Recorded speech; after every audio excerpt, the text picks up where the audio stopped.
चलिए, सावधान, शांत, कमर सीधी, दोनों हाथ गोद में, उदयमान सविता की स्वर्णिम किरणों का ध्यान करते हुए गायत्री मंत्र एक साथ एक स्वर में। ओम भूर्भुवः स्वः तत्सवितुर्वरेण्यं भर्गो देवस्य धीमहि धियो यो नः प्रचोदयात्। ओम गुरुर्ब्रह्मा गुरुर्विष्णुः गुरुरेव महेश्वरः गुरुरेव परब्रह्मा तस्मै श्री गुरुवे नमः। अखण्डमण्डलाकारं व्याप्तं येन चराचरं तत्पदं दर्शितं येन तस्मै श्रीगुरुवे नमः। तस्मै श्रीगुरुवे नमः। ॐ मायातु वरदे देवी त्रयक्षरे ब्रह्मवादिनी गायत्री छन्दसां मातः ब्रह्मयोने नमोऽस्तुते। ओम श्री गायत्री नमः। ओम श्री गुरुवे नमः। तो आज हम सभी यहाँ पर आज एकत्रित हुए हैं। आदरणीय सविता दीदी को मैं सादर नमन करते हुए उनका थोड़ा सा इंट्रो देना चाहूंगी। करनाल की बहुत ही सक्रिय कार्यकर्ता के रूप में दीदी आवगढ़ी का काम बहुत ही सजगता से और संपूर्ण निष्ठा से संभाल रहे हैं। ऑफलाइन भी ऑनलाइन भी दीदी हमेशा सक्रिय रहते हैं। तो दीदी आज हमें बताएंगे कि माँ की थाली में कैसे शिशु का स्वास्थ्य छुपा रहता है। तो आइए जानते हैं दीदी के मार्गदर्शन में कि हम कैसे अपनी थाली को संपूर्ण न्यूट्रिशन से भरें। तो दीदी आपका बहुत बहुत स्वागत है आज की कक्षा के लिए। प्रणाम दीदी। ओम श्री गुरुवे नमः। ओम गायत्री देव्यै नमः। मैं परम पूज्य गुरुदेव वंदनीय माता जी और माँ गायत्री से प्रार्थना करती हूँ कि वे हम सब की वाणी को संयमित और परिष्कृत बनाए रखने में हर पल हमारी सहायता करें। आइए, परम पूज्य गुरुदेव का, माँ गायत्री का, माता जी का आगमन हो चुका है। उनकी सूक्ष्म उपस्थिति में आज की कक्षा का शुभारंभ करते हैं। आवगढ़े संस्कारवान पीढ़ी जो एक आंदोलन चल रहा है, ये दृष्टि किसकी है? ये हमारे महाकाल, हमारे गुरुदेव वेद मूर्ति तपोनिष्ठ पंडित श्री राम शर्मा आचार्य जी की। और अखिल विश्व गायत्री परिवार के इस समय के जो प्रमुख हैं, श्रद्धेय डॉक्टर प्रणव पंड्या एमडी एवं श्रद्धेय शैल बाला पंड्या दीदी के मार्गदर्शन में ये कार्यक्रम चल रहा है। और शांति कुंज हरिद्वार से महिला मंडल प्रमुख डॉक्टर गायत्री शर्मा दीदी के मार्गदर्शन में। और ये आज की जो पीपीटी आप देखेंगे, ये हमारी डॉक्टर रेखा प्रकाश दीदी के द्वारा तैयार की गई है, गायत्री शर्मा दीदी के मार्गदर्शन में। तो चलिए हम शुरू करते हैं। और मैं सब बच्चियों से रिक्वेस्ट करूंगी कि अपने कागज पेन लेकर बैठेंगे, डायरी पेन, क्योंकि ऐसे हम सुन लेते हैं ना तो याद नहीं रहता है ना। तो आप मेन चीजें जो आपके काम की होंगी वो सब आप नोट कीजिएगा। चलिए एक बार गायत्री मंत्र जो सार्वभौमिक सद्बुद्धि की प्रार्थना है, माइक ऑफ ही रखे आप सब मेरे साथ बोलेंगे। ओम भूर्भुवः स्वः तत्सवितुर्वरेण्यं भर्गो देवस्य धीमहि धियो यो नः प्रचोदयात्। इस प्रार्थना का अर्थ क्या है? इस मंत्र का अर्थ क्या है कि हम उस प्राण स्वरूप, दुख नाशक, सुख स्वरूप, श्रेष्ठ तेजस्वी पाप नाशक देव स्वरूप परमात्मा को हम अपने अंतरात्मा में धारण करें और वह परमात्मा हमारी बुद्धि को सन्मार्ग पर प्रेरित करे। जो प्रार्थना है वो सबकी सद्बुद्धि के लिए है। तो जब आपको गायत्री मंत्र जब कहा जाता है कक्षाओं के माध्यम से, तो इसीलिए कहा जाता है कि जब आप सबके लिए सद्बुद्धि की प्रार्थना करेंगी तो आपके गर्भस्थ शिशु जो है वो, उसकी बुद्धि जो है सद्बुद्धि होगी, श्रेष्ठ मार्ग पर चलने वाला होगा। आहार के बारे में हमारी पूजा दीदी ने कई बार क्लास ली। टॉपिक को रिपीट क्यों किया जाता है? क्योंकि इम्पोर्टेंट है ना? शांति कुंज से भी ये मार्गदर्शन है कि योग, ध्यान, प्राणायाम, आहार ये कक्षाएं बार-बार होनी चाहिए। और कुछ बच्चियां आप में से नई भी ग्रुप में जुड़ी होंगी, तो सभी ध्यान से सुनेंगे। देखो बच्चे, माँ बनना बड़ी सौभाग्य की बात होती है ना? आप में से प्री प्लानिंग की बच्चियां भी जुड़ी हुई हैं, तो इसी भाव के साथ जुड़ी हुई हैं कि आपको भी ये सौभाग्य जल्दी से जल्दी गुरुदेव प्रदान करें। तो सृष्टि चक्र को चलाने के लिए ईश्वर ने जो सृजन की शक्ति दी है, जो निर्माण की क्षमता दी है, वो नारी को दी है ना? तो क्या होता है कि व्यक्ति, परिवार और समाज के लिए आप एक सुयोग्य संतान को जन्म दें, तो इसके लिए खाली गर्भ धारण कर लेना ही पर्याप्त नहीं है, इतना ही काफी नहीं है कि भाई आपने कंसीव कर लिया तो खुश हो गए, है ना? आपको 9 मंथ्स की इस जर्नी में बहुत सुंदर और सुखद सपनों से भरी हुई जर्नी है ये, है ना? हर माँ चाहती है कि मेरा बच्चा physically, mentally, emotionally, spiritually, socially हर रूप से एक्टिव हो, स्मार्ट हो, है ना? तो ये स्वप्नों से भरी हुई, सुंदर स्वप्नों से भरी हुई ये 9 महीने की जो यात्रा है, इसमें आपको अपने आहार, विहार, विचार हर चीज के ऊपर आपको ध्यान रखना पड़ेगा। अब इस स्लाइड में आप देख रहे हो कि डिफरेंट डिफरेंट कलर्स के अनाज, फल, ड्राई फ्रूट्स, हरी सब्जियां, फ्रूट्स, सारे जिनमें विटामिन, प्रोटीन, मिनरल्स, सारे पोषक तत्व जो हैं वो भरे हुए हैं। तो आपकी थाली में ऐसा स्वस्थ आहार होना चाहिए। इवन जो प्री प्लानिंग की बच्चियां हैं वो अभी से अपने आहार में इन चीजों को, सारी चीजों को शामिल करें, ताकि आपको शारीरिक और मानसिक रूप से वो मजबूती पहले से ही मिल जाए, जो आपके बच्चे के अच्छे स्वास्थ्य के लिए जरूरी है ना?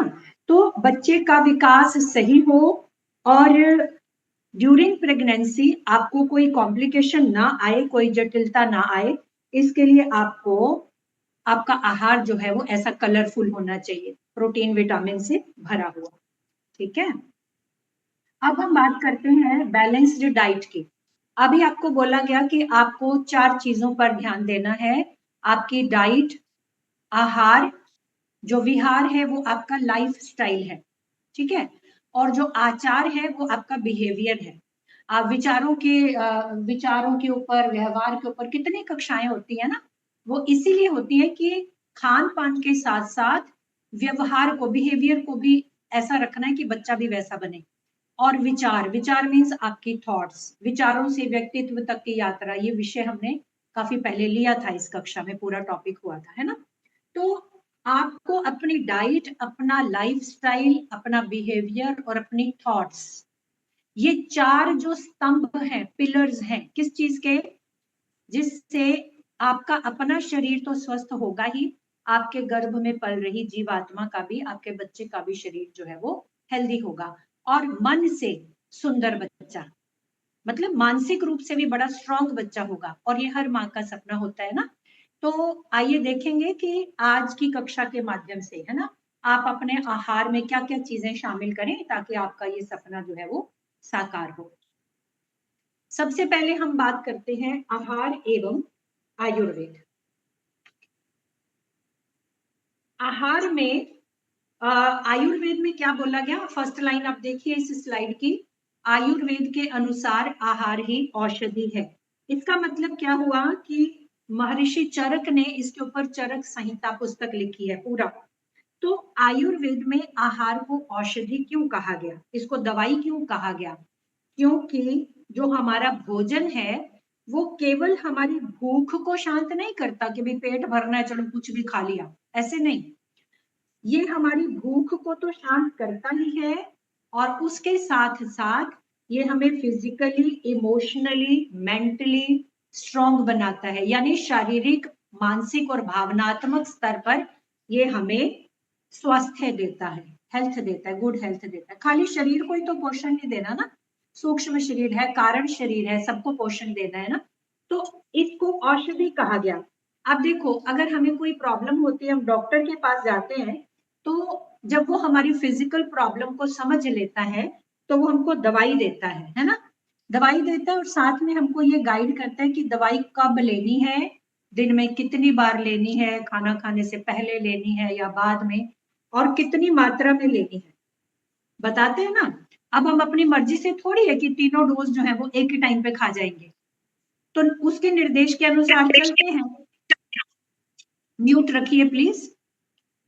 तो ऐसे ही हमको क्या खाना है, कितना खाना है, कब खाना है, गर्भावस्था, वैसे तो रूटीन में हम सबको इसकी जानकारी होनी चाहिए ताकि हम हेल्दी लाइफ जी सके, लेकिन क्योंकि आप गर्भावस्था के दौर से निकल रही हैं, आपके साथ आपके बच्चे का भविष्य, उसका शारीरिक मानसिक स्वास्थ्य जुड़ा हुआ है, तो आपको इस बात को समझना जरूरी है कि जो भी हम खाते पीते हैं वो हमारे शरीर और हमारे मन के जितने तत्व हैं सबके ऊपर प्रभाव डालता है ना। जैसे शरीर में जो हमारी पाचन शक्ति है, जो हमारा वात पित्त कफ है, इन सबको बैलेंस करता है अगर हमारी डाइट औषधि की तरह से हम लेते हैं।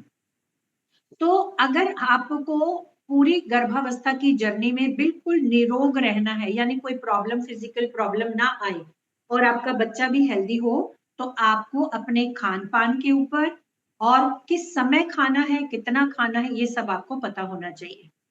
ठीक है, इस सबको आपने ध्यान में रखना है। दूसरी लाइन इसमें देखो लिखी है, आहार शुद्धौ सत्व शुद्धि। इसका मतलब क्या है बच्चे, कि जब हमारा आहार शुद्ध सात्विक होता है, ठीक है, तो क्या होता है, शुद्ध सात्विक खाना खाने से हमारा जो चित्त है वो भी साफ हो जाता है, उसकी भी शुद्धि हो जाती है।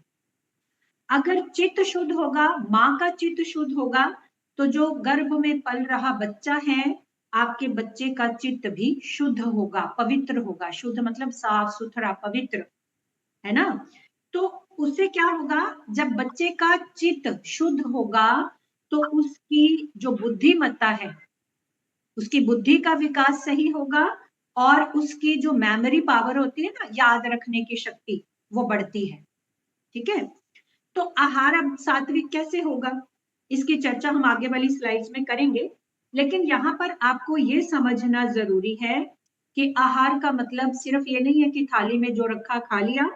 आपको ये ध्यान रखना है कि आहार के साथ साथ अपनी बाकी इंद्रियों से, यानी मन से, विचार से, वाणी से, जो भी आप ग्रहण करेंगी वो भी आहार का हिस्सा बनेगा, है ना। तो इसलिए उस चीज का भी आपको ध्यान रखना है। तो चित्त की शुद्धि कैसे करेंगे आप, सात्विक आहार लेंगे, और दूसरा आप अपने विचार अच्छे रखेंगे, सबके लिए प्रेम प्यार की भावना, कोई नफरत का भाव नहीं, कोई नेगेटिविटी अपने आसपास नहीं आने देनी है, क्योंकि आंखों से भी तो हम आहार लेते हैं ना बच्चे, आंखों से, विचारों से वो आहार भी हम लेते हैं, कानों से हम श्रेष्ठ सुनने का आहार लें, तो ये ध्यान रखना है। फिर आगे क्या लिखा है, अन्न ही प्राण है। अब देखो, हम सब जानते हैं कि बिना भोजन के कोई एक दिन जी लेगा, 2 दिन, है ना, उसके बाद धीरे धीरे जो है वो शरीर के अंग शिथिल पड़ने लगते हैं और काम करना बंद कर देते हैं। तो जीवनी शक्ति को धारण करने के लिए, जीवनी शक्ति को और अधिक बढ़ाने के लिए हमको किस चीज की जरूरत होती है, हमको भोजन की जरूरत होती है ना। और अगर हमारा शरीर ऊर्जावान ना रहे, तो आप देखो हम अपने आप को कैसे शक्तिहीन सा महसूस करते हैं ना, कमजोर, बीमार सा। तो आप जब सात्विक आहार लेंगे और उचित मात्रा में लेंगी तो आपके शरीर की ऊर्जा बढ़ेगी, है ना, आप अपने आप को एनर्जेटिक महसूस करेंगे पूरा दिन। फिर है माता के पोषण हेतु। अब आप सब जानती हैं कि गर्भ में जो बच्चा पल रहा है, वो जो आप खाएंगी, आपके माध्यम से आपके रक्त में जो मिलेगा, जो रस बनेगी, रस बनेगा, है ना, वो आपके रक्त के माध्यम से बच्चे तक पहुंचेगा, मतलब बच्चा आपके शरीर से ही सारे पोषक तत्व लेगा। तो 9 महीने तक आप उस बच्चे को अपने उस जीवन तत्व से पालोगे, अपनी बॉडी की शक्ति से अपने पेट में रखेंगी आप, है ना। तो गर्भावस्था के दौरान आपका शरीर कमजोर ना पड़े, इसके लिए आपको आहार सही मात्रा में लेना है और सात्विक लेना है, ताकि शरीर में पोषक तत्वों की कमी न होने पाए। फिर है गर्भ की वृद्धि एवं पोषण हेतु। अब गर्भवती माँ का अगर भोजन सही है, तो क्या होगा, बच्चे का शरीर सही बनेगा, उसका स्वास्थ्य संरक्षण में आपको मदद मिलेगी, यानी बच्चे में कोई गड़बड़ी नहीं होगी, उसके शारीरिक या मानसिक विकास में कोई रुकावट नहीं आएगी। अब इसके उल्टा देखें कि अगर माँ का पोषण सही नहीं है, माँ कुपोषित है, तो क्या होगा कि जो गर्भ में बच्चा पल रहा है उसको पोषण कहाँ से मिलेगा, है ना। तो जब पोषण की बात होती है तो आपको ये ध्यान रखना है कि आपको आहार की कक्षा तो चल ही रही है, ये शारीरिक विकास के लिए है और मानसिक पोषण, शारीरिक और मानसिक पोषण दोनों चीजों का आपने पूरे 9 महीने की यात्रा में ध्यान रखना है। ठीक है, तो आपको भोजन कैसा लेना है, जो हल्का हो और सुपाच्य, सुपाच्य मतलब आपके डाइजेस्टिव सिस्टम के ऊपर अतिरिक्त बोझ ना पड़े उसको पचाने में, जो आसानी से पच जाए। ठीक है, और क्या होता है कि जब आप हल्का सुपाच्य भोजन लेंगी ना, तो आप चिड़चिड़ेपन से, क्योंकि बॉडी, जब देखो बॉडी हेल्दी रहती है तो हमको गुस्सा नहीं आता, हमको चिड़चिड़ापन नहीं आता है ना। तो इन इन विकारों से हम दूर रहते हैं और आलस्य नहीं आता है, जब हम हल्का फुल्का खाते हैं तो आलस नहीं आता है ना। आप नोट करो, अगर किसी दिन रात को हम डिनर करने बाहर चले जाए और खूब ऐसे ठूस ठूस के खा लें, खा जाते हैं हम जीभ के स्वाद के लिए, है ना, जीभ को खुश करने के लिए, लेकिन पेट परेशान होता है और अगले दिन नींद नहीं खुलती है, नींद लेट खुलती है। क्यों? क्योंकि जो भारी आहार है वो हमें आलस्य से घेर लेता है। ठीक है, शरीर में आलस आ जाता है। तो आपकी दिनचर्या तो बहुत बढ़िया है, आप माँ की पाठशाला से जुड़ी हैं, सुबह पूजा दीदी और डॉक्टर मनीषा दीदी जो योग ध्यान प्राणायाम की कक्षा आपसे लेकर के रात तक, तो आपकी बड़ी व्यवस्थित दिनचर्या है। तो ये व्यवस्थित रहे, इसके लिए आपको अपने खान पान के ऊपर ध्यान रखना है। फिर है स्तन्य उत्पत्ति हेतु।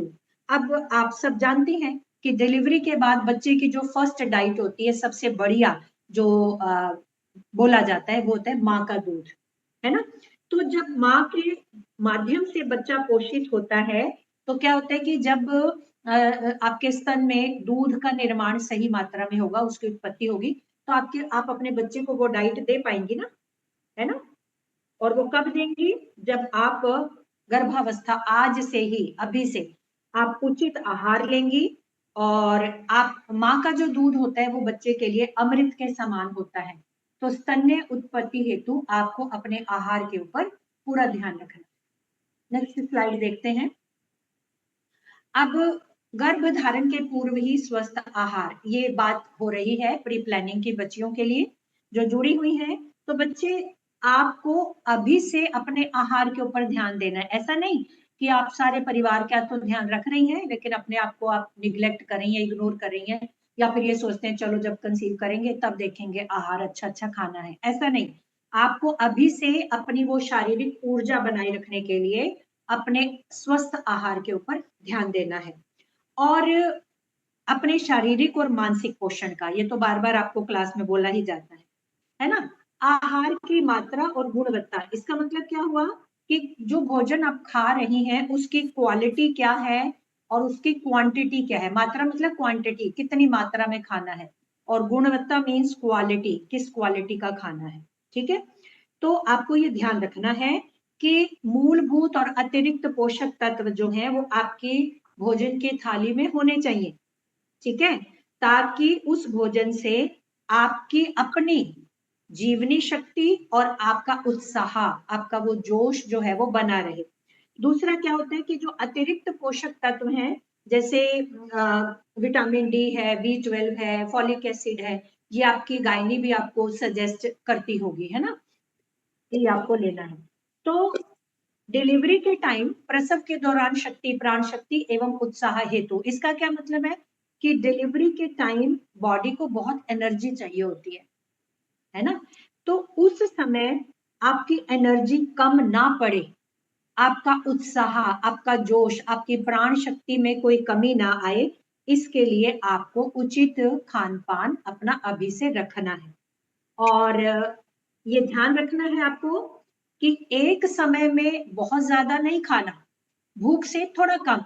भले ही आप, अगर हम लोग नॉर्मली दिन में 3 बार भोजन करते हैं, आप 4 बार लीजिए, 5 बार लीजिए, लेकिन थोड़ा थोड़ा, है ना, ताकि इजीली जो है वो डाइजेस्ट हो जाए। अब हम बात करते हैं कि गर्भवती माँ का भोजन कैसा हो। सबसे पहली बात संतुलित होना चाहिए, यानी बैलेंस्ड।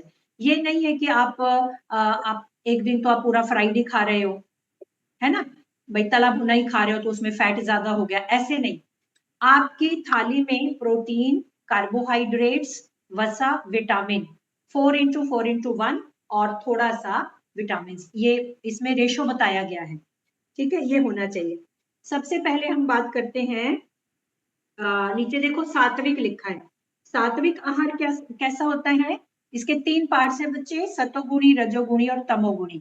जो सतोगुणी आहार है उसमें मिर्च मसाले न के बराबर होते हैं, तो आपको सतोगुणी आहार ही लेना है ताकि आपके बच्चे में भी वो सतगुण आए, है ना, वो भी सतोगुणी बने। तो मिर्च मसाले ना के बराबर हो, जस्ट लाइक हम बोलते हैं ना उबला हुआ खाना या स्टीम, भाप से पका हुआ खाना। तो अगर आपका आहार सतोगुणी होगा तो वो आहार आपको जल्दी पचेगा, डाइजेस्ट जल्दी होगा, आपको आलस नहीं आएगा। और मालूम क्या फायदा होता है सतोगुणी आहार का? आपका मन जो है ना वो आपके अपने कंट्रोल में रहेगा, ठीक है, एसिडिटी की प्रॉब्लम नहीं होगी, स्मरण शक्ति बढ़ती है। जो लोग सतोगुणी आहार लेते हैं उनकी स्मरण शक्ति बड़ी तेज होती है। फिर रजोगुणी आहार कैसा होता है?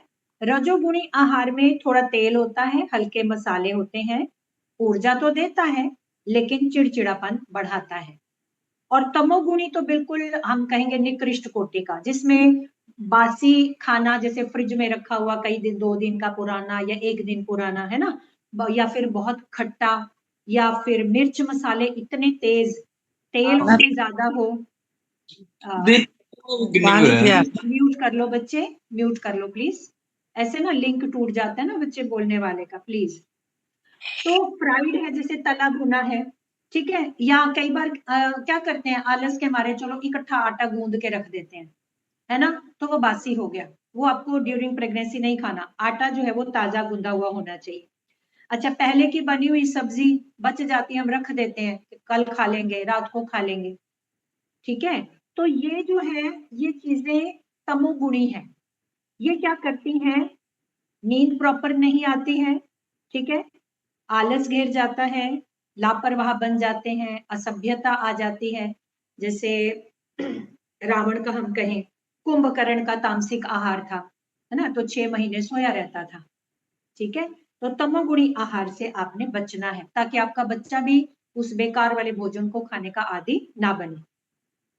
अब जिस गर्भवती का आहार मान लो सही नहीं है, तो फिर क्या होता है बच्चे, अपना शरीर तो खराब होता ही है, बच्चे का जो इम्यून सिस्टम है वो कमजोर होता है। कमजोर इम्यून सिस्टम लेकर बच्चा पैदा होगा तो वो जल्दी बीमार पड़ेगा, है ना। कुछ बच्चे हम देखते हैं ना कि भाई बार बार कोल्ड हो जाता है, बार बार खांसी हो जाती है, तो वो यही रीजन होता है ना। और मानसिक आहार भी आपका अच्छा होना चाहिए। क्यों? क्योंकि अगर आप मन से शांत नहीं हैं, आप तनाव में रहती हैं, तो उससे क्या होगा, एक तो बीपी हाई होता है ना, पेट खराब हो जाता है, तो कई समस्याएं आती हैं। अब देखो यहाँ पे लिखा संस्कारित, जैसा खाए अन्न वैसा बने मन। ये तो रियलिटी है ना। अब तो साइंटिस्ट ने भी प्रूव किया कि जिस तरह का खाना हम खाते हैं उसी तरीके के हमारे विचार, हमारा मन बनता है। तो जो गर्भस्थ शिशु है उसके ऊपर आपके भोजन के साथ साथ जो आपके आसपास का वातावरण है, जो बाह्य परिस्थितियां हैं, उसका भी प्रभाव पड़ता है, ठीक है। क्योंकि आपके इंद्रियों के माध्यम से आपके बच्चे की इंद्रियों का संचालन होगा। आपको हर बार क्लास में बोला जाता है कि 80% बच्चे का विकास जो है वो 80% गर्भ में हो जाता है। तो अब आप देखिए कि आपको आहार के ऊपर कितना, आहार और विचार और व्यवहार, इनके ऊपर कितना ज्यादा ध्यान देने की जरूरत है। अब संस्कारित भोजन कैसा, इसके ऊपर एक आपको छोटी सी घटना सुनाती हूँ, सच्ची घटना है एक संत की, कि वातावरण का कितना प्रभाव पड़ता है, या जिसके हाथ से बना हुआ है उसका, उसके भावनाओं का उस खाने में क्या असर जाता है। ये आप बड़े ध्यान से सुनिएगा। एक संत थे, तो जैसे चल रहे थे अपना यात्रा पर, तो रात हो गई, तो वो एक ढाबा आया, अब उनको भूख भी लग रही थी, तो उन्होंने सोचा कि अब इस ढाबे में मैं खाना खा लेता हूँ और फिर कहीं पास की धर्मशाला में जाकर विश्राम करूंगा। तो उन्होंने वहां खाना खाया और वो चले गए। तो जब वो गए अपने जहां पर भी वो विश्राम स्थल में ठहरे थे, तो जब रात को सोए ना, तो उनको ना ऐसा मतलब लगे, और मतलब सपने में, नींद में, कि मैं अपनी माँ के बाल नोच रहा हूँ और उसको मार रहा हूँ। ये उनको बार बार ये सपना आए, फिर नींद खुल जाए, आंख बंद करें फिर वही दिखे। तो उनको समझ नहीं आया। तो थोड़ी देर बाद उनको क्लिक किया कि ये जो मैंने खाना खाया ढाबे पर, ये उस खाने का प्रभाव है जो मेरे को ये विचार आ रहे हैं कि भाई मैं अपनी माँ के जो है वो बाल नोच रहा हूँ और उसको मार रहा हूँ। तो सुबह उठे, क्योंकि देखो जो संत लोग हैं ना, तो ये जान जाते हैं ना अपनी साधना के प्रभाव के बल पर। तो अगले दिन वो वापस मुड़े और उसी ढाबे पर गए। तो जो ढाबे का मालिक था, उन्होंने उससे पूछा कि भाई मैंने यहाँ रात को खाना खाया था, खाना किसने बनाया, उसको बुलाइए। तो अब वो लड़के को बुलाया। अब 17-18 साल 20 साल का वो लड़का था। तो उसको उसको ना पूछा संत ने कि आप कौन हो, कहाँ से आए। तो उसने अपनी घटना बताई जीवन की। उसने बोला कि मैं इतना निकृष्ट स्तर का था, मैंने अपनी माँ की हत्या की थी। मैंने उससे पैसा मांगा, उसने दिया नहीं, मैंने अपनी माँ की हत्या कर दी। और फिर मेरे को जेल हुई, जेल से छूट कर जब मैं आया, तब से मैं इस ढाबे पर काम करता हूँ और मैं खाना बनाता हूँ। तो अब बच्चे आप ये देखो कि बनाने वाले का, उसकी मानसिकता का कितना प्रभाव है। कब मारा होगा, कितने साल पहले, फिर जेल में भी रहा है ना, लेकिन आज भी वो खाना बनाता है तो उसके भाव जो है वो उस खाने में जाते हैं। इसीलिए कहा जाता है कि जब आप खाना बनाएं तो आप पूजा पाठ करते हुए, गायत्री मंत्र का जप करते हुए खाना बनाएं। क्यों? क्योंकि उससे वो खाना संस्कारित हो जाता है। किन्हीं किन्हीं के हाथों से होकर आया होता है ना बच्चे। तो जिन जिन के हाथों से, आप चलिए, हम ये नहीं कहते कि बाहर खाना ही नहीं है। आप कभी कोई सेलिब्रेशन करने के लिए बाहर जाते हैं, आप बाहर खाना खाते हैं, थाली आपके सामने आई, आप चुपचाप आंखें बंद करके 3 बार गायत्री मंत्र बोलिए और उस खाने को संस्कारित करके खाइए। और गुरुदेव की मैंने एक पुस्तक पढ़ी थी, मांसाहार क्यों नहीं करना चाहिए। तो उस पुस्तक में उन्होंने लिखा कि अगर आप कहते हैं कि भाई मैं तो शाकाहारी हूँ, मैं तो मांस को छूता भी नहीं। तो अगर आप किसी होटल में खाना खाने गए हैं जहां पर वेज नॉन वेज दोनों चीजें पकती हैं, तो आपसे पहले जिस थाली में, जो थाली आपको दी गई है, उसी थाली में अगर पहले किसी नॉन वेजिटेरियन ने खाना खाया है, तो उसके संस्कार उस थाली के साथ चिपक गए, भले ही वो धुल कर आई है। तो आप ये देखो कि बनाने वाले का और परोसने वाले का कितना प्रभाव पड़ता है हमारे शरीर के ऊपर। तो खाने को संस्कारित करना है, ठीक है। अब क्यों संस्कारित क्यों करना है? इससे 3 शरीर का निर्माण होता है। हमारे स्थूल शरीर का, हमारे मतलब आपके बच्चे का भी, बच्चा भी बीच में इंक्लूडेड है ना, उसी का निर्माण कर रही है ना आप, उसी उद्देश्य को लेकर बैठी है कक्षा में। तो स्थूल शरीर मतलब उसकी बॉडी जो बाहर से दिखेगी। जो सूक्ष्म शरीर है, यानी उसके शरीर की जो सप्त धातुएं हैं, सप्त धातुओं के ऊपर पूरी क्लास हुई थी, उसको हम विस्तार से तो नहीं करेंगे। सप्त धातुओं का निर्माण होता है जिससे उसको एनर्जी मिलती है, न्यूट्रिशन मिलता है। और जो कारण शरीर होता है वो होते हैं हमारी मन और हमारी भावनाएं जिससे जुड़ी हैं। तो स्थूल शरीर, सूक्ष्म शरीर, कारण शरीर, तीनों का पोषण करना है बच्चे के। अपना तो जो बन गया है ना। अब एक नया जीव जो है वो दुनिया में आ रहा है, ईश्वर का भेजा हुआ एक दिव्य आत्मा आपके माध्यम से आ रही है। तो उसके तीनों शरीरों का पोषण करने के लिए आपको सात्विक संस्कारित खाना खाना है, ठीक है। अब संस्कारित भोजन की सबसे पहली शर्त क्या होती है? एक सेकेंड, आगे आते हैं। देखो ये मैंने आपको बता दिया कि शरीर के समान ही भोजन के भी 3 शरीर हैं। स्थूल भाग जितना चाहिए उससे धातु बनेगी शरीर में, और जो नहीं चाहिए वो मल के रूप में बाहर निकल जाता है, ठीक है। और जो सूक्ष्म भाग है उससे हमारी सप्त धातुओं का निर्माण होता है, और कारण शरीर भाग से हमारा मन बनता है, ठीक है। तो संस्कारित भोजन कैसा होता है? यहाँ लिखा है ना कि अधर्म की कमाई का नहीं होना चाहिए। आप अपने घर में जो पैसा लेकर आए वो मेहनत की कमाई का होना चाहिए। ऐसा नहीं कि ऑफिस गए और सोकर आ गए, खा पी कर आ गए, ऐसे नहीं। तो सबसे पहली शर्त है कि वो मेहनत की कमाई का हो। और दूसरा दूसरा भाव क्या है? किस भाव से घर में लाया गया। तीसरा, किस भाव से पकाया गया। इसको बड़े ध्यान से सुनेंगी सारी बच्चियां। नॉर्मली हम लेडीज की क्या आदत होती है, अरे अब क्या है भाई, शादी हो गई, अब पूरे परिवार का खाना बनाओ, इनको सुबह शाम शाम सारा दिन यही काम है। हम कुड़ कुड़ के खाना बनाते हैं, हम उसको अपनी ड्यूटी समझकर नहीं बनाते। तो जब हम कुड़ कुड़ के खाना बनाते हैं ना, भाव तो बेकार गया ना, नफरत का भाव गया। मान लो परिवार में किसी सदस्य के प्रति मेरा भाव अच्छा नहीं है, मैं उसके लिए खाना बना रही हूँ और मैं डाल रही हूँ। बच्चे म्यूट कर लो प्लीज, म्यूट कर लो बच्चे, प्लीज म्यूट कर लो। तो जब मैं कुड़ कुड़ के खाना बनाऊंगी, तो जो भी व्यक्ति उसको खाएगा, तो वो भाव उसके अंदर चला गया, मेरी नफरत का भाव उसके शरीर में उस अन्न के माध्यम से जाएगा। फिर मालूम है हम क्या कह देते हैं, बच्चे प्लीज म्यूट कर लो, मैंने शेयर की हुई है स्क्रीन, मैं बैक जाकर नहीं देख सकती किसका माइक है। म्यूट कर लो बच्चे, फ्लो टूट जाता है सारा। तो नफरत के भाव से अगर हम बनाकर खिलाएंगे कि भाई क्या मुसीबत है, तीनों टाइम खाना मुझे ही बनाना पड़ता है। फिर कई बार हम कह देते हैं, अच्छा देखो, हम अपने सर्कल में डिस्कस करते हैं, देखो भाई मेरा परिवार कैसा है ना, मेरी सास कैसी है, मेरे ससुर कैसे हैं, मेरे हस्बैंड कैसे हैं, मैं रोज खाना बना बना के देती हूँ, आज तक नहीं कहा खाना अच्छा बना है। वो नहीं कहेंगे, जब आपने, अगर तो आपने प्यार से बनाया है, भले ही कैसा भी बना हो, तो प्यार का भाव जाएगा और प्यार और आत्मीयता का भाव वापस लौट कर आएगा। ये प्रकृति का नियम है, ये ईश्वरीय नियम है, आप उसको ईश्वर कह लो या प्रकृति कह लो, जो हम देते हैं वही वापस लौट कर आता है ना। तो करना तो है, जब हमने जिम्मेवारी उठाई परिवार की, तो करना तो है, तो फिर उसको प्यार से किया जाए, है ना, ईश्वर की नजर में भी दोषी क्यों बना जाए। फिर बनाते समय आप जो भाव डालेंगी, वो उसका जो सूक्ष्म अन्न है ना, अन्न का जो सूक्ष्म पार्ट है, उसमें वो चले गए, और फिर वैसे ही संस्कार जो है वो आपके बच्चे के बनेंगे, जैसा खाना आप खाएंगी। ठीक है, तो इसलिए भोजन को संस्कारित करके, प्रार्थना करके बनाना है, प्रार्थना करके खाना है। अब हम बात करते हैं कि जो आपकी बैलेंस्ड डाइट है, वो आपके बच्चे के शरीर के अंदर 7 धातुओं का निर्माण करेगी।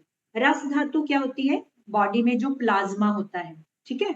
रक्त धातु कौन सी है, ब्लड, खून। मांस धातु जो शरीर का मांस है।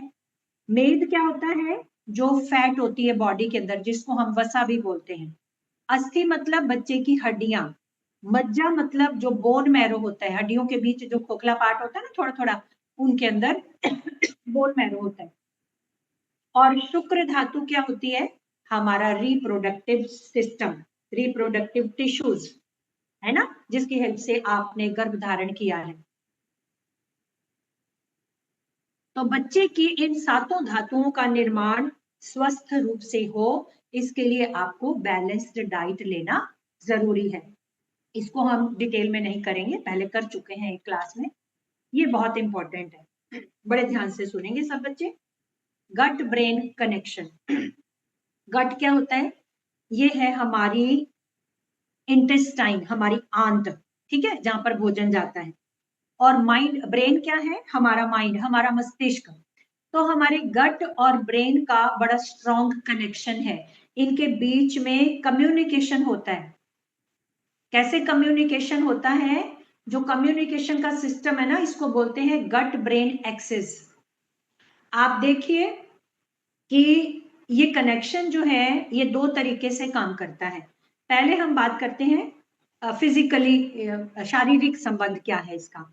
जो वेगस नर्व होती है, यह नर्व आंतों के यानी गट और मस्तिष्क को एक दूसरे के साथ कनेक्ट करती है, मतलब वहां तक जाती है, ब्रेन तक जाती है, आंत से लेके ब्रेन तक ये वेगस नर्व जाती है, ठीक है। और ये क्या करती है, गट से ब्रेन तक और ब्रेन से गट तक जो है वो मैसेज पहुंचाती है, मैसेज पहुंचाती है। उस मैसेज का क्या प्रभाव होता है, जैसे मान लो आपने बिल्कुल हेल्दी खाया, हल्का खाया, आपको बड़ी गहरी नींद आएगी, आपको मतलब एसिडिटी नहीं होगी, है ना। आपको कुछ, कई बार हम बोलते हैं ना, अरे इतना खा तो लिया, कुछ कुछ हो रहा है, कुछ कुछ हो रहा है ना, पेट में कुछ गड़बड़ सी लग रही है, तो वो मस्तिष्क को मैसेज चला जाता है गड़बड़ खाने से। फिर इसका केमिकल संबंध क्या है, रासायनिक संबंध क्या है, कि हमारे गट में सेरोटोनिन को प्रोड्यूस किया जाता है, जो न्यूरोट्रांसमीटर होते हैं वो सेरोटोनिन प्रोड्यूस करते हैं। सेरोटोनिन क्या है? ये इसको आप हैप्पी हार्मोन भी बोल सकते हैं, इसको आप फील गुड हार्मोन भी बोल सकते हैं। तो अगर हमारा खान पान सही नहीं है, मान लो हमने बहुत तला भुना फ्राइड खा लिया, बाहर से मंगवा के खा लिया, तो क्या होता है कि जो सेरोटोनिन हार्मोन है ये इम्बैलेंस हो जाता है, असंतुलित हो जाता है। उससे क्या होता है, ब्रेन को मैसेज गया, आपको एसिडिटी की प्रॉब्लम होगी, आपको स्ट्रेस हो जाएगा, आपकी नींद गायब हो जाएगी, खाना ऐसे ऊपर ऊपर चढ़ेगा, है ना। उससे फिर डर का भाव हो जाता है कि अच्छा मैंने अब ये खाया है, अब मेरे को ये प्रॉब्लम होगी, चिंता, अवसाद, ये सारी प्रॉब्लम्स जो है वो आती है। तो घबराहट महसूस होती है और फिर हम बोलते हैं अरे पेट में ना कुछ कुछ हो रहा है ना। तो क्या होता है कि गड़बड़ खान पान से पेट की समस्याएं आती हैं, पेट में सूजन हो जाती है, मूड ऑफ हो जाता है। तो ये सारी प्रॉब्लम्स से बचने के लिए आपको हेल्दी खाना खाना है ना। हेल्दी गट ब्रेन हेल्थ के लिए, एक सेकेंड आगे देखो क्या है, आगे नहीं, गट ब्रेन हेल्थ के लिए आपको फाइबर युक्त जो फ्रूट्स हैं, सब्जियां हैं और प्रोबायोटिक जैसे दही है, आपको ये अपनी डाइट में शामिल करना है। और तनाव कैसे कम करेंगे? अभी बोला ना कि गट ब्रेन का आपस में कनेक्शन है, तो कई बार खान पान सही नहीं हो तो फिर गड़बड़ हो जाती है, स्ट्रेस हो जाता है। स्ट्रेस कैसे कम करना है? आपको मार्गदर्शन दिया जाता है पूजा दीदी के द्वारा सुबह योग ध्यान प्राणायाम की कक्षा में। तो वो आपको नियमित रूप से करना है। क्यों करना है? एक तो उससे आपको खाना पचेगा, आपकी जो डाइजेस्टिव सिस्टम है उसमें सुधार होगा, और ध्यान प्राणायाम से मन तो शांत होता ही है। जब बॉडी हेल्दी है तो मन अपने आप शांत रहता है ना। फिर आपको बोला जाता है कि नियमित व्यायाम, नियमित व्यायाम में आप सैर को शामिल कर सकते हैं। जैसे आपने खाना खाया तो थोड़ी देर चल लीजिए, आप शाम का खाना जल्दी खाइए और सोने से पहले आप घर के आसपास कोई पार्क है या जो भी आपको स्पेस सही लगता है आप वहां पर जाकर के छोटे छोटे कदमों से सैर करें। उससे क्या होगा, खाना पचेगा और जो ब्लड फ्लो है बॉडी में वो सही रहेगा और आपको नींद अच्छी आएगी, है ना। तो आप गट ब्रेन को, इस कनेक्शन को हेल्दी रखने के लिए मेन चीज जो आपको ध्यान में रखनी है, योग ध्यान प्राणायाम, और दूसरा आपको अल्कलाइन फूड जो है वो ज्यादा शामिल करना है अपनी थाली में। अल्कलाइन फूड कौन सा होता है? जिसमें पोटेशियम, मैग्नीशियम, कैल्शियम और बहुत सारे खनिज तत्व भरे होते हैं, जैसे नींबू है, फ्रूट्स हैं, तरबूज है, एवोकाडो है ना। सब्जियों में पालक है, खीरा है और दूसरी हरे सब्जियां हैं। फिर दालें अनाज में राजमा, सोयाबीन है, बादाम है, मूंगफली है, ये सब आपको ऐड करना है।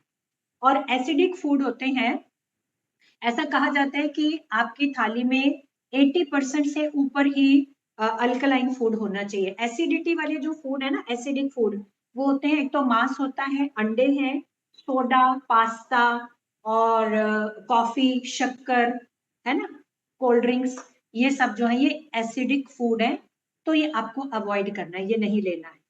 तो जब आप स्वस्थ संतुलित शरीर रखना है बच्चे का, तो अल्कलाइन फूड जो है वो आपको अपनी थाली में ज्यादा डालना है। और मोर ओवर जब हम एसिडिक फूड खाते हैं ना, तो उससे एक तो कॉन्स्टिपेशन की प्रॉब्लम होती है, चिड़चिड़ापन भी आता है, गुस्सा भी आता है, तो कई प्रॉब्लम्स हैं जो मतलब विचारों में, माइंड में वो वाली प्रॉब्लम शुरू हो जाती है। तो ये आपको अपनी डाइट का, गट ब्रेन को कनेक्शन को हेल्दी रखने के लिए ध्यान रखना है। खाद्य पदार्थों के समूह में आपको प्रोटीन, कार्बोहाइड्रेट्स, वसा, वसा मतलब फैट, विटामिन, एंटीऑक्सीडेंट और पानी, इनका हम विस्तार से आगे चर्चा करेंगे। सबसे पहले हम बात करते हैं प्रोटीन की। प्रोटीन में आपको दूध, दही, नोट कर लीजिए जिन बच्चियों को करना है, दूध, दही, दालें और मिक्स्ड अनाज, peanut butter, flax seeds, chia seeds, pumpkin seeds, ये आप शामिल कर सकते हो अपनी डाइट में।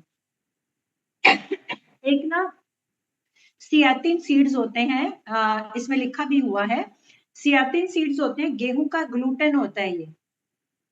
इसमें हम वैसे तो हम बोलते हैं कि टोफू में मैक्सिमम प्रोटीन होता है, लेकिन जो सियातिन सीड्स हैं, गेहूं का ग्लूटेन, इसमें टोफू से भी ज्यादा प्रोटीन होता है ना। और अब कार्बोहाइड्रेट्स देखो, कार्बोहाइड्रेट्स में आपको एक तो हेम्प सीड्स ले सकते हो। हेम्प सीड्स जो है वो हार्ट के प्रॉब्लम से बचाता है। फिर टेम्पे सीड्स हैं, टेम्पे सीड्स सोयाबीन से बनते हैं, ये ले सकते हो। टोफू ले सकते हो, है ना।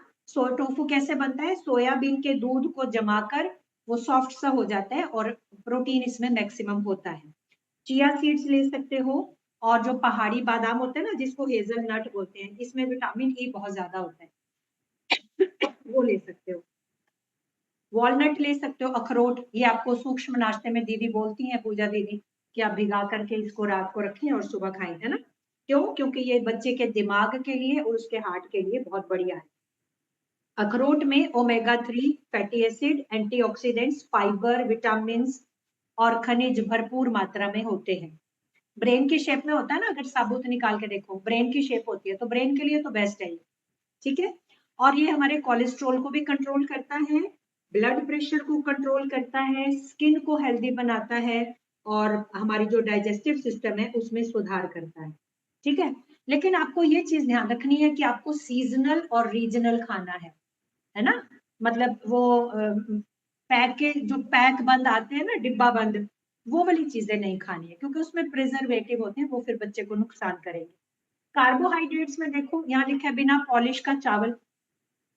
फिर आप अनाज में आप अनाज ले सकते हो, स्टार्च वाली सब्जियां ले सकते हो, जैसे आलू लिखा है ना, मक्का ले सकते हो, बीन्स ले सकते हो, दूध दही ले सकते हो।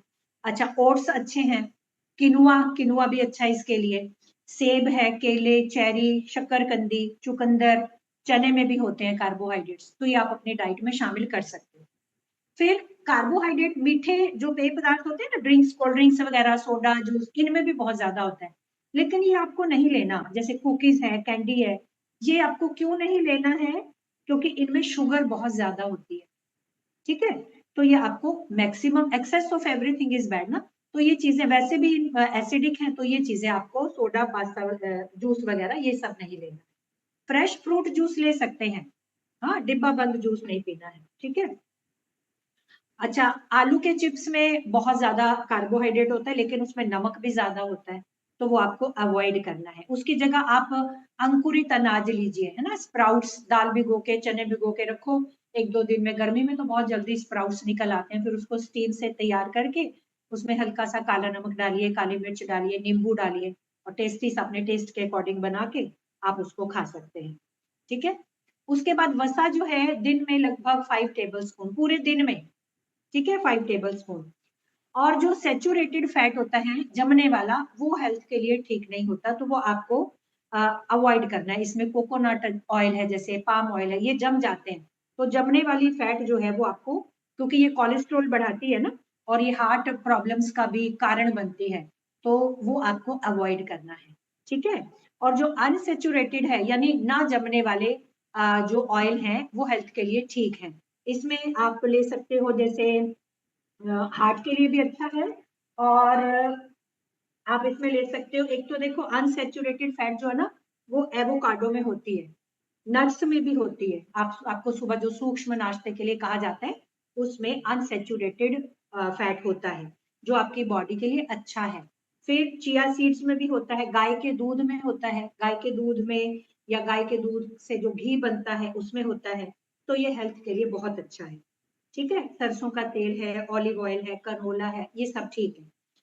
अब एक चीज आप ये ध्यान रखेंगे, कई घरों में क्या होता है, जैसे पकोड़े बनाए, भाई आज तो बारिश है, पकोड़े खाने का मन कर रहा है, अब पकोड़े बनाए, वो तेल बच गया, उसको दोबारा यूज करते हैं।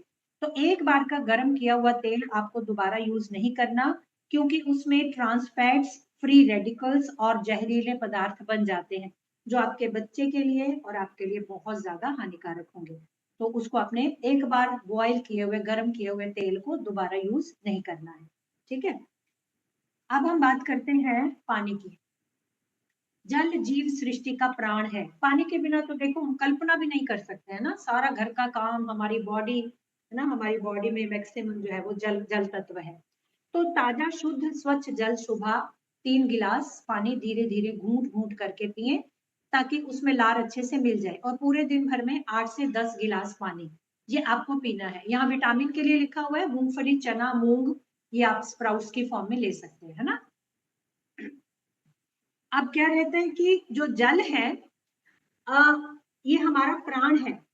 ये क्या करता है, जब हम पानी पीते हैं तो जो हमारे भीतरी अंग हैं, जैसे हमारा मलाशय है, गुर्दे हैं, ये उनकी सफाई करता है। उनके सफाई के लिए, उनकी अच्छी हेल्थ के लिए हमको मैक्सिमम पानी पीना चाहिए। और फंगल इन्फेक्शन नहीं होते। कुछ बच्चियां बोलती हैं ना उनको यूटीआई की प्रॉब्लम हो गई, यूरिनरी ट्रैक इन्फेक्शन है ना, यूरिनरी ट्रैक इन्फेक्शन जो होती है, तो यूटीआई की प्रॉब्लम नहीं होती है। आप सुबह उठ करके अगर ये उषा पान करेंगी, खाली पेट है ना, अपना ये पानी पिएंगे घूट घूट करके, तो उससे यूटीआई की प्रॉब्लम नहीं होती है और फंगल इन्फेक्शन नहीं होती है। आप कईयों को पेशाब कर इस इन्फेक्शन से क्या होता है, जब हम यूरिन पास करते हैं तो जलन की समस्या होती है ना, तो वो समस्या आपकी गायब हो जाएगी। फिर किडनी ठीक से काम करती है ना, बॉडी का टेम्परेचर सही रहता है। तो इसीलिए आपको उषा पान के ऊपर कितना जोर दिया जाता है ना, गर्भवतियों को बोला जाता है कि आपको करो। कैसे करना है, एक रात पहले आप एक बर्तन में पानी भरकर रख दें और रात को ब्रश करके सोएं। ठीक है। सुबह जब आप सूर्योदय से पूर्व उठें और बिस्तर छोड़ते ही, पहले आपको शौच के लिए नहीं जाना, क्योंकि शौच के लिए जाएंगे तो आप फिर हाथ मुंह धोएंगे, कुल्ला भी कर लेंगे। जो रात के ब्रश करने के बाद जो रात भर मुंह में जो लार है, वो इस पानी में जब मिलेगी तो ये उषा पान बनेगा, ये अमृत पान बनेगा। ठीक है। तो जो लोग सुबह उठते ही उषा पान करते हैं, उनको एक तो बवासीर की प्रॉब्लम नहीं होती है, बुखार जल्दी नहीं आता है, पेट के रोग नहीं होते हैं।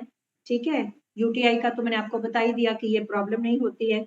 और ब्लड से रिलेटेड कोई प्रॉब्लम है ना, जैसे ब्लड में अगर इंफेक्शन है तो स्किन की प्रॉब्लम हो जाती है, कुछ और प्रॉब्लम हो जाती है, वो सब नहीं होता है। ठीक है। कईयों को नक्सीर निकलती है ना, नाक में से खून निकलता है, तो जो लोग सुबह पानी पीते हैं उनको ये वाली दिक्कत भी नहीं होती है। कमर का दर्द नहीं होता, नेत्रों में जलन नहीं होती है। तो आप ये देखो कि कितना फायदा है अगर सुबह उठ करके आप पानी पीती हैं। ठीक है। तो आंतों में जितना मल जमा हुआ होता है ना, जब आप ये उषा पान करके फिर आप शौच आदि के लिए जाएंगी, तो वो सारा मल जो है वो पेशाब के रास्ते जो है वो बाहर निकल जाता है। और एक फायदा और होता है इससे, समय से पहले बाल सफेद नहीं होते। ठीक है। तो दिन में भी जब पानी पीना है तो खाने के साथ या खाने के एकदम बाद आपको नहीं पीना है। बीच में गैप होना चाहिए कम से कम 1.5-2 घंटे का, क्योंकि खाने को पचने में 1-1.5 घंटे का टाइम लगता है। क्या होता है कि जब हम खाने के साथ पानी पी लेते हैं ना, अब गर्मियों में तो फ्रिज का ठंडा ठंडा पानी बड़ा मजेदार लगता है, तो आपने गर्म खाना खाया, उस खाने को पचाने के लिए अग्नि तत्व जो है बॉडी में, जो जठर अग्नि जिसको बोलते हैं, उसका एक्टिव रहना जरूरी है ना। तो जब आपने ठंडा पानी या ताजा पानी भी पी लिया, तो आपने उस जठर अग्नि को शांत कर दिया, तो खाना पचेगा नहीं, फिर उसको पचने में ज्यादा टाइम लगेगा, है ना। क्योंकि पाचक रसों में पानी मिल गया, अब पाचन क्रिया ठीक से कैसे होगी। तो इसलिए खाने के तुरंत बाद आपको पानी नहीं पीना है। ठीक है। 1-1.5 घंटे का गैप दीजिए या फिर खाना खाने से पहले पी लीजिए। ठीक है। और शांत मन से बैठकर एक एक घूंट करके पानी पीना है, ताकि मुंह का जो सलाइवा है वो उसमें मिल जाए, और पानी को चार्ज करके पीना है। ठीक है। चार्ज करेंगे अच्छी भावनाओं के साथ, गायत्री मंत्र के साथ। अब आप अपने खाद्य पदार्थ में, अपनी प्लेट में कौन कौन सी चीजें शामिल करेंगे। अनाज है, दालें, बीन्स, अंकुरित यानी स्प्राउट्स, रोस्ट की हुई हरी पत्तेदार सब्जियां, दूध, दूध से बने हुए पदार्थ, टोफू, हर्ब्स, मसाले कम से कम रखने हैं, oil, seeds, dry fruits, nuts, घी, तेल, मक्खन और पानी, ये सब आपको शामिल रखना है। रेनबो डाइट देखो बच्चे, सब्जियां और फ्रूट सब कलर के दिखाएं, देखने में कितना सुंदर लग रहा है ना। तो जब आप ये खाएंगे, हर चीज को शामिल करिए, नहीं सोचना भाई घिया तो मुझे पसंद नहीं है मैं नहीं खाऊंगी, ऐसा नहीं, तोरी मुझे पसंद है। हर चीज आपको अपनी डाइट में हर दिन का चार्ट बना के कि कल ये खाया था, आज ये खाना है, तो आपको अपनी थाली में ये सारी चीजें जब शामिल करेंगी ना, तो देखो कितने पोषक तत्व जो है वो आपके माध्यम से आपके बच्चे तक जाएंगे। अब इस पिरामिड को देखिए, हम नीचे से शुरू करते हैं। 6 से 11 भाग जो है आपके पूरे दिन की डाइट का, ये बताया हुआ है कि 10 से 12 गिलास तो पानी पीना है। अतिरिक्त पोषण के लिए कैल्शियम, विटामिन डी, सी, ई, B1, B12, zinc, folic acid, iodine, DHA, Colin, है ना। ये आप अपने डॉक्टर की सलाह भी ले सकते हैं, इसमें फॉलिक एसिड वगैरह तो डॉक्टर्स बताते ही हैं। तो आपकी थाली में 6 से 11 भाग साबुत अनाज और स्टार्च युक्त सब्जी होनी चाहिए 300 से 400 ग्राम। ठीक है, आप उसमें क्या क्या शामिल कर सकते हो, आप ब्राउन राइस, गेहूं, ठीक है, चावल आप बिना पॉलिश वाला लीजिए, मक्का जोड़ सकते हो इसमें, और चोकर वाली रोटी। मतलब कई लोग आटे को छानते हैं ना, तो वो मोटा मोटा जो अनाज होता है वो निकल जाता है, वो निकालना नहीं है, चोकर वाली रोटी खाएंगे। फिर आप आलू शामिल कर सकते हैं, गाजर है, शकरकंदी है, हरी सब्जियां हैं। ठीक है, अगर चौकर युक्त रोटी खाएंगे ना तो उससे कॉन्स्टिपेशन नहीं होता है। ठीक है, मैदे से बचना है, मैदा बिल्कुल नहीं खाना क्योंकि वो डाइजेस्ट इजीली नहीं होता है। चिप्स नहीं खाने हैं, व्हाइट राइस अवॉइड करेंगे। ठीक है, ऊपर वाले, इससे ऊपर आइए, 3 से 5 भाग सब्जियां, यानी कम से कम 3.5 कटोरी पूरे दिन में आपकी थाली में सब्जी होनी चाहिए। ठीक है, स्टार्च रहित हरी सब्जियां और पत्तेदार सब्जी है, ब्रोकली है, गाजर, पत्ता, फूल गोभी, ये आप शामिल कर सकते हैं। 2 कटोरी फ्रूट आपका पूरे दिन में होना ही होना चाहिए, जिसमें हर रंग का, लेकिन मौसम के अनुसार। अब आजकल तो सब कुछ मिल जाता है ना, क्योंकि वो स्टोर हाउस में रख देते हैं दवाइयां लगा लगा के, प्रिजर्वेटिव लगा लगा के। तो सीजनल और रीजनल ही खाना है, ये पहले भी बोला गया। तो फ्रेश फ्रूट लाएं और उसको अपना खाएं।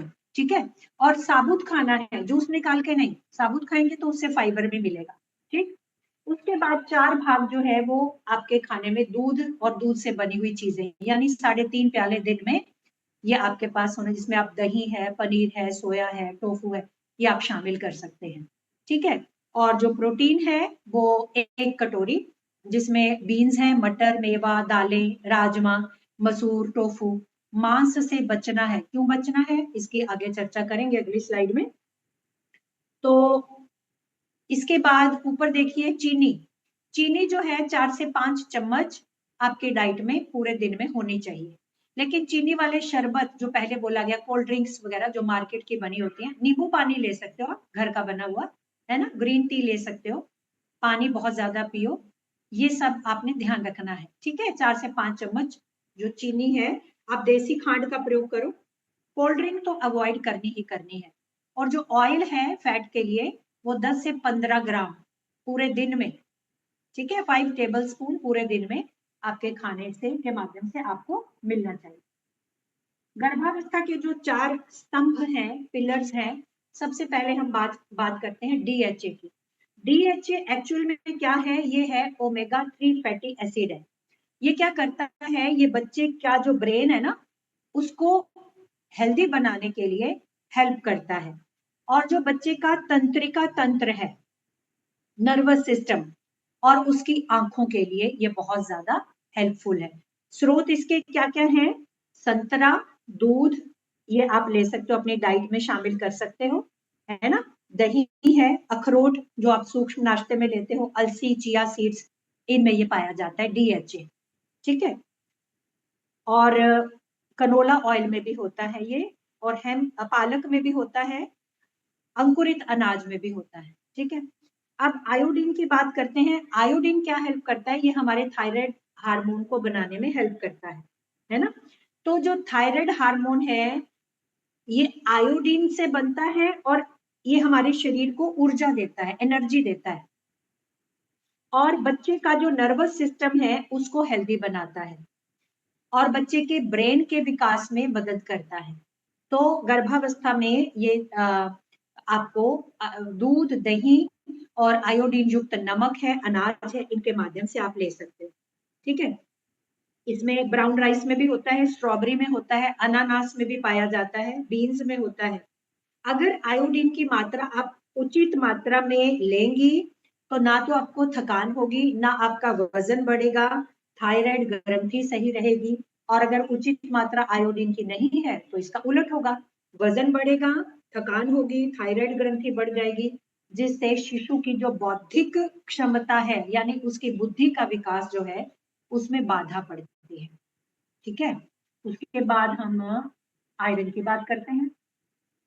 आयरन जो है वो एचबी के लेवल को सही रखने के लिए बॉडी में बहुत जरूरी है। अब आपके ब्लड के माध्यम से आपका ब्लड ही बच्चे तक जाएगा, है ना, उसको भी चाहिए। तो दोनों के बच्चे के शरीर में भी सही मात्रा में पहुंचे, और आपके अपने बॉडी में भी आयरन की, लौह तत्व की कमी ना हो, इसके लिए आपको आयरन जो है वो अपनी डाइट में शामिल करना है, क्योंकि ये ब्लड बनेगा और ब्लड ही फेफड़ों से ऑक्सीजन लेकर के आपके अपने शरीर की सारी कोशिकाओं तक और बच्चे तक पहुंचाएगा, है ना। तो इसके स्रोत क्या क्या है? आप थोड़ा सा गुड़ खा सकते हैं, बहुत थोड़ा सा, है ना। गुड़ है, बाजरा है, रागी है। बाजरा रागी कुछ चीजें गर्म होती हैं, हम बता रहे हैं, लेकिन आप सीजन देख करके बहुत गर्म चीज नहीं खानी है स्टार्टिंग के मंथ्स में, है ना। तो डॉक्टर की सलाह से आप शामिल कर सकते हैं। हरी पत्तेदार सब्जियों में पालक है, केल है, ब्रोकली है, इनमें पाया जाता है आयरन। किशमिश, तिल और टोफू में भी होता है, चुकंदर में, खुरमानी में, अंगूर में, सेब में, इनमें आयरन पाया जाता है। तो ये आप अपनी डाइट में ये चीजें शामिल कर सकते हैं। और एक चीज का आपको ध्यान रखना है कि आयरन बॉडी में एब्जॉर्ब हो, उसके साथ विटामिन सी का होना जरूरी है। ये कॉम्बिनेशन है आयरन और विटामिन सी का, कि विटामिन सी अगर के साथ, जैसे नींबू पानी के, आपको डॉक्टर ने मान लो बोला कि आयरन का सप्लीमेंट ले लो, एक टेबलेट ले लो, है ना।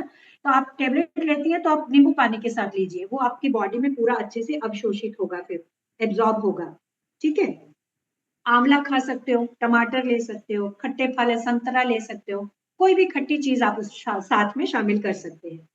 अब हम बात करते हैं फॉलिक एसिड की।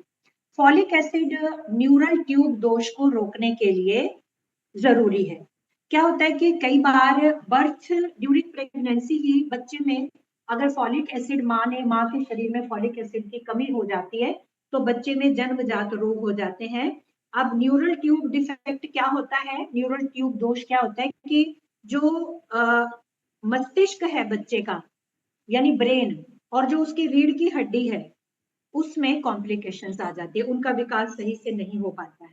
तो इसको बोलते हैं न्यूरल ट्यूब दोष, है ना। तो आपके बच्चे के मस्तिष्क का विकास सही हो, उसकी रीढ़ की हड्डी का विकास सही हो, है ना, उसके तंत्रिका तंत्र का सही विकास हो। तो न्यूरल ट्यूब दोष में एक्चुअली होता क्या है कि जो प्रेगनेंसी के पहले शुरू के महीनों के अंदर अंदर जो नर्व तंत्रिका नली होती है ना, न्यूरल ट्यूब मीन्स तंत्रिका नली, ये क्या करती है, ये पूरी तरह बंद नहीं हो पाती है, तो उस वजह से जो है वो बच्चे में कॉम्प्लिकेशंस आ जाती है, उसकी रीढ़ की हड्डी में और उसके ब्रेन में, ठीक है। और क्या होता है कि अगर फॉलिक एसिड की शरीर में कमी होती है तो माँ को थकान जल्दी होती है, बॉडी में पीलापन दिखने लगता है, सांस लेने में कठिनाई होती है, जैसे सांस फूलने लगती है, चक्कर आते हैं, स्वाद में बदलाव आ जाता है, कंसंट्रेशन नहीं हो पाती। अब आप इमेजिन करो कि जिस बच्चे में ये कमी हो जाती होगी, तो फिर उसको मतलब कितनी प्रॉब्लम्स है ना, थकान भी जल्दी होगी, कंसंट्रेशन की कमी होगी। तो ये सब ना हो, इसके लिए आपको फॉलिक एसिड जो है वो अपने डाइट में सही से शामिल रखना है। फॉलिक एसिड के लिए ना आप एवोकाडो खाइए, संतरा है, ग्रेप फ्रूट है, लेमन है, मैंगो है, पपीता है। पपीता तो खैर स्टार्टिंग में तो मना ही करते हैं डॉक्टर। अंकुरित अनाज है। तो डॉक्टर की सलाह से आप सप्लीमेंट भी ले सकते हैं, ठीक है, फॉलिक एसिड के। अब हम बात करते हैं कैल्शियम की। अब कैल्शियम जो है वो हमारी हड्डियों के लिए और दांतों के लिए, तो बच्चे के दांत मजबूत निकले और उसकी हड्डियों का निर्माण सही हो, है ना, स्तनपान के लिए आप दूध की आपूर्ति सही रहे, और कैल्शियम अब बॉडी में एब्जॉर्ब हो, उसके लिए आपको विटामिन डी साथ में जरूर लेना है, ठीक है। ये आपको ध्यान रखना है।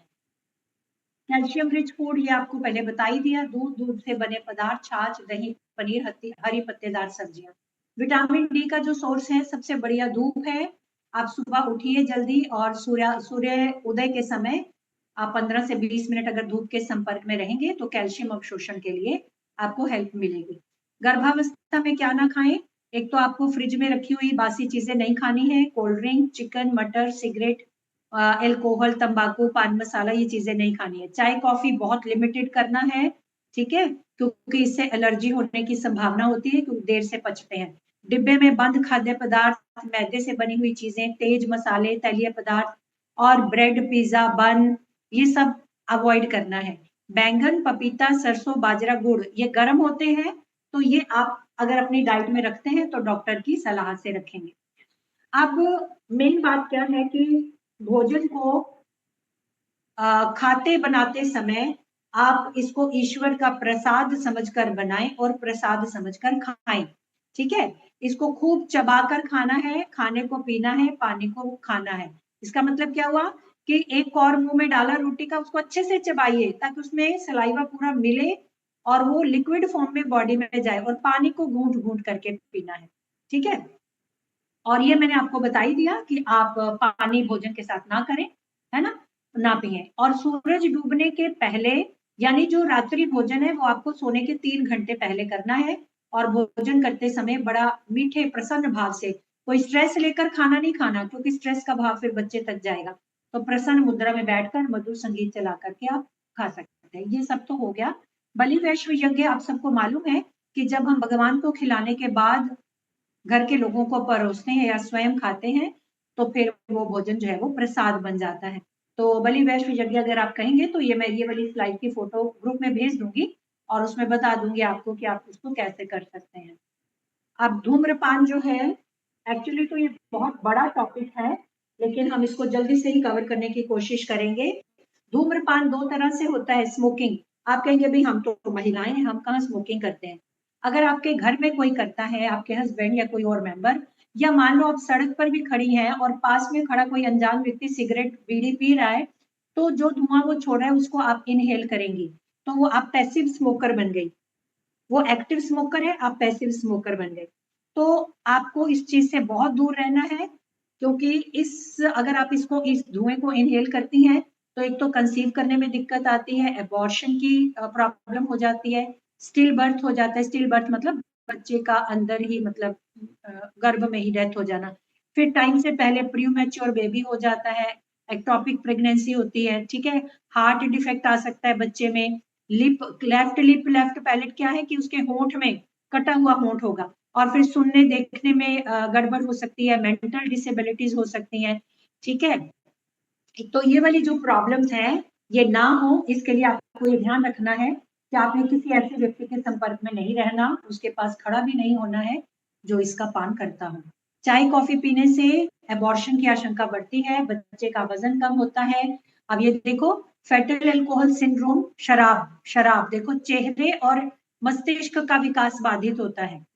ठीक है, शरीर में विकृति आती है, और poor memory, attention difficult problem है, मैथ स्किल में, लर्निंग डिसेबिलिटीज है, स्पीच में प्रॉब्लम आती है, लैंग्वेज जल्दी नहीं सीख पाता, लो आईक्यू लेवल हो जाता है। तो इस सब से बचने के लिए, एडीएचडी ये प्रॉब्लम से बचने के लिए आपको इस चीज से दूर रहना है। ठीक है, और ये आप हवन सामग्री मंगवा सकते हैं पूजा दीदी से कांटेक्ट करके, अगर आप ये करना चाहें, गर्भ पुष्टि हवन सामग्री। ठीक है, मांसाहार से बचना है।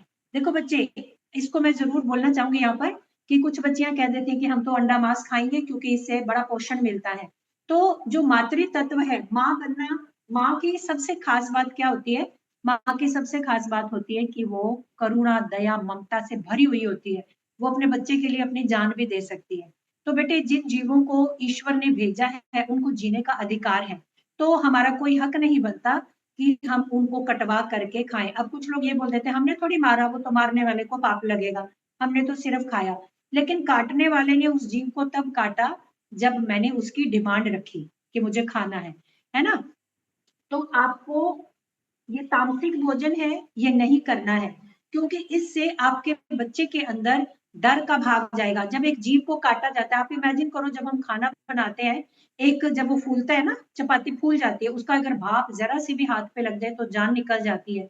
तो एक प्राणी जिसको ईश्वर ने भेजा, एक पशु, उसको अगर हमारी जीभ के स्वाद के लिए मारा जा रहा है, तो उसको कितना कष्ट होता होगा, उसको डर, उसकी पीड़ा का भाव जो उसके मांस के साथ उसके रोम रोम में मांसपेशियों से चिपक जाता है, और जब उस मांस को हम खाते हैं तो फिर वो हमारे अंदर भी डर और पीड़ा का भाव और बीमारियों से शरीर जो है वो घिर जाता है। तो साइंटिफिक रीजंस भी हैं कि मांसाहार जो प्राणी है, जैसे शेर है, चीता है, इनके मुंह में टाइलिन रहित एसिड लार होती है। ठीक है, लेकिन हमारे मुंह में जो पित्तलिन के साथ लार निकलता है वो मांस को पचाने के लिए उपयुक्त नहीं है। और जो मांसाहारी जानवर है उनका पाचन तंत्र यानी उनका डाइजेस्टिव सिस्टम छोटा होता है, लेकिन शाकाहारियों का डाइजेस्टिव सिस्टम जो है वो बड़ा होता है, लंबा होता है। तो ये हमारे लिए नहीं बना है। तो अगर आप चाहती हैं कि आपके बच्चे के अंदर भी ममता, दया, करुणा की भावना आए, तो आपको तामसिक आहार से बचना है। आने वाले समय में डॉक्टर अधिक दवा नहीं बल्कि मरीज को सही आहार विहार और बीमारी से बचने के लिए जागरूक करके रोग के कारण का निवारण करेंगे। ये थॉमस एडिसन का कोट है। मैं परम पूज्य गुरुदेव और माता जी का धन्यवाद करती हूँ, क्योंकि ये मैंने नहीं बोला, ये उन्हीं का कहा गया हमने आपके सामने परोसा है। और इन दोनों का गुरु सत्ता का आशीर्वाद आपके साथ हमेशा रहे। तो इसी प्रार्थना के साथ मैं अपने वाणी को विराम देती हूँ। जय गुरुदेव, सभी को प्रणाम। जैसे ना मेरा 7वां मंथ स्टार्ट हुआ, तो आज से ठीक पहले ना 6 महीने तक मैं दलिया, खिचड़ी, वही सब जैसे बिना नमक का, कम मिर्च का, ये सब खाना आराम से खा लेती थी। ठीक इवन है। मतलब पिछले 4 साल से यही खाना खा रही हूँ, दाल, घिया, तोरी वगैरह सब्जियाँ। लेकिन अब ना ये खाना खाया नहीं जाता। तो इस वजह से ना कई बार जैसे 2 दिन में 1 बार खाना खा रही हूँ या 3 दिन में 1 बार, फिर सुबह खा के फिर रात को नहीं कुछ खा पाती, सारा दिन मतलब भूखी रहती हूँ। तो बेटे आपका कौन सा मंथ है? अब 7 स्टार्ट हुआ है। तो बच्चे आपको खाली घिया तोरी नहीं खानी, आपको हर चीज शामिल करनी है ना। आपको अभी यही तो बताया कि रेनबो डाइट होनी चाहिए, जैसे हर कलर अब सारी। ना मुझे ना मतलब कुछ करारा था, जैसे ना मिर्ची हो, मतलब हाँ, ऐसा मैं कुछ समझ होता है सकती अच्छा। हूँ, मैं समझ सकती हूँ। तो हम भी वो इस ना दौर से खाने निकले हैं, तो कई बार चटपटा खाने का मन करता है ना। तो उसके लिए आपको बताया ना कि आप स्प्राउट्स तैयार करो, उसमें नींबू डाल लो, थोड़ा सा चाट मसाला डालो। बहुत तीखा नहीं होना चाहिए, लेकिन कभी कभी खा सकते हैं, घर का बना हुआ हेल्दी खा सकते हैं। जो क्रेविंग, जिस चीज की क्रेविंग है ना, वो आप अधिक मात्रा में ना लो। जैसे मान लो आपका पकोड़े खाने का मन कर रहा है, मान लो समोसा खाने का मन कर रहा है, आप थोड़ी क्वांटिटी ले लो, मतलब इतना नहीं कि पूरा पेट उसी से भरना है। ये मैंने सिर्फ एक एग्जाम्पल दिया, लेकिन आपको अपना मन नहीं मारना है, थोड़ा थोड़ा ले सकते हैं, सात्विक होना चाहिए। ठीक है। क्योंकि पिछले कुछ दिनों से ना ऐसे ही हो रहा है, सुबह नाश्ता तो ले पाती हूँ लेकिन फिर रात का डिनर मेरा कैंसिल हो जाता है, क्योंकि वही सेम खाना देख के ना उसको मन नहीं, नहीं आप करता उसको खाने का। अपने हिसाब से टेस्टी बनाओ ना बेटे, आप अपने हिसाब से उसमें मिलाओ, नींबू मिला लो, थोड़ा सा चाट मसाला है, थोड़ी सी काली मिर्च है, ये चीजें डाल के उसको टेस्टी बनाओ, बनेगा, है ना। तो ट्राई करती हूँ। और देखो, ऐसा नहीं कि हमने बोला कि ये चीज नहीं खानी तो वो बिल्कुल ही नहीं खानी, आप कभी कभार ले सकते हैं, कभी कभार ले सकते हैं, लेकिन उसको पूरा संस्कारित सात्विक करके और फिर उस भाव से आप खाएंगे तो डेफिनेटली वो वर्क करेगा, है ना। अच्छा, ठीक है। आइए हमारे चारों ओर शांति का वातावरण हो, ऐसी भाव से शांति पाठ। ओम दो शांति अंतरिक्षगम शांति पृथ्वी शांति रापा शांति सदः शांति वनस्पतः शांति विश्वे देव शांति ब्रह्म शांति सर्वगम शांति शांतिरेव शांति श्यामा शांतिरेधि। ओम शांति शांति शांति सर्वारिष्ट शांति भक्तु। सभी को प्रणाम। जय गुरुदेव।